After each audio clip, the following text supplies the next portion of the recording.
Here's a question for home buyers. Have you ever submitted an offer on a home only to be outbidded by another home buyer? This also could be helpful for agents when it comes to handling multiple offers. So in this video, I'm going to go through a case history of how I handled multiple offers in a fair way. So my name is Joe Capra. I'm with the Capra Paradise Group with Illustrated Properties. And if you have any questions about this video, just give me a call. My number is 772-999-1979. Now this home is located in Hobe Sound, Florida. The home seller wanted to sell as soon as possible. And this was in January 2021 where we knew the market was hot. So going through just a few facts about this home, we ran what's called a comparable market analysis, and this determines the market value of the home and what someone would likely pay for it. We found the market value of this home was $375,000. We also found the appraisal value of this home was $340,000. Now, can you think of any reason why we would do a private appraisal? Well, I have this private appraisal done to give that seller foresight, decision-making ability to choose the right offer when they come through. And I'll go into that in just a second. Another thing too is that I listed the home just below the market value. And we did this because I knew it would drive a bid. We knew we would have multiple offers. And come that Monday, we received 10 offers on this home. Now on the left-hand side, you can see these are key negotiating points. This is like the meat and potatoes in a contract, which you look for to see, all right, how much money is actually going to go in the seller's bank account, and also which one of these is most likely to make it through to closing.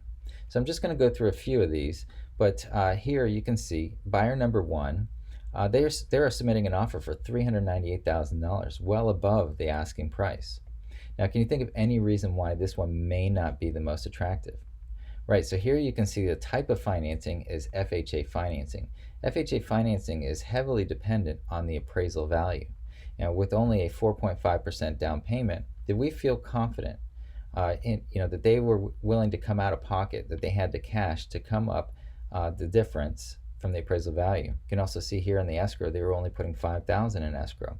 So we really didn't feel confident that they had enough cash to come out of pocket to make up that difference. Now, number two here, we have another offer that's above the asking price, and it's cash. I love to see a cash offer. This is great. It has the best chances of going all the way through. Now, is it really cash though? Can you think of any reason why this offer may not be the most attractive?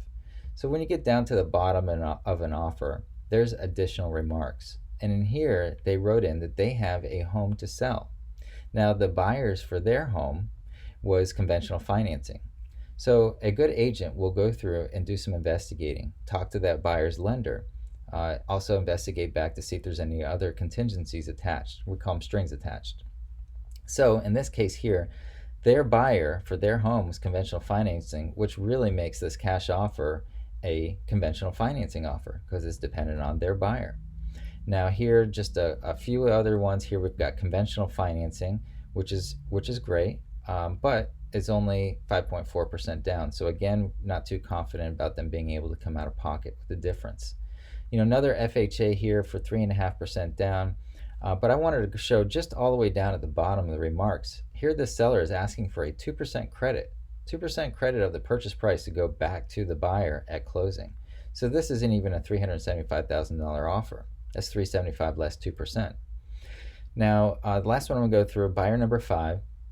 And you can see I'm labeling these buyers 1 through 10 rather than using the names. I want this to be objective and non-biased. So here, buyer number 5, you can see they put in an offer for $390,000.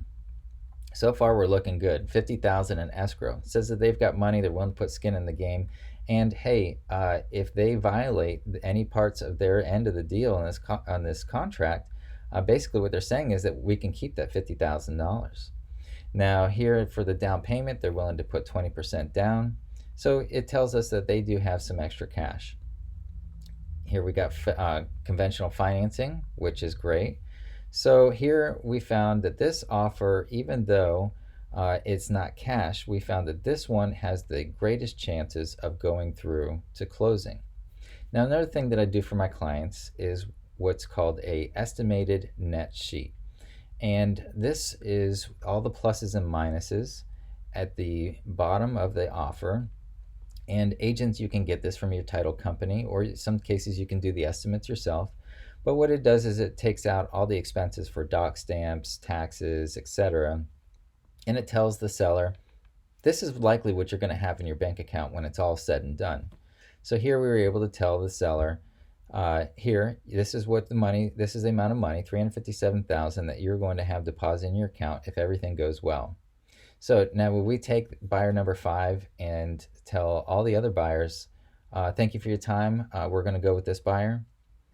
No, we want to have a backup offer. So here we can go back to that where buyer number 2, where they have as cash but really is conventional financing.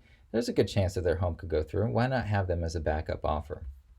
So that's just an example of what I had done in January and we presented these offers in a very fair way. The seller was able to determine just objectively by these numbers which one of these offers had the greatest chance of going through to closing and how much money was going to go in their bank account.